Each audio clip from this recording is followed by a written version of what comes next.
Lumaragas ang pagpapala po sa ating lahat para sa ating pangaraw-araw na talata. Tayo ngayon nasa Genesis Kapitulo 17, versikulo 1 hanggang 6.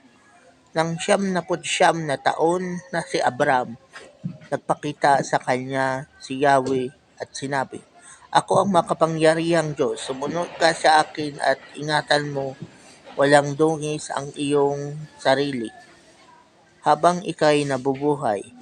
Ako ay makipagtipan sa iyo at pararamihin ko kayo." Pagkarinig nito'y nagpatiri pa si Abram. Sinabi pa sa kanya ng Diyos, "Ito ang aking tipan. Ikaw ay magiging ama ng maraming bansa. Hindi na Abram ang itatawag sa iyo kundi Abraham, sapagkat ginagawa kitang ama ng maraming bansa.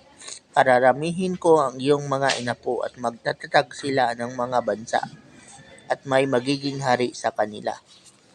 So, yun na nga po na si si Abraham ay 99 years old, nagpakita uli si Lord sa kanya at nagkaroon sila ng kasunduan at yung covenant at from Abraham na promote siya, naging ng Abraham ang kanyang pangalan at so yun, naging siyang father of nations.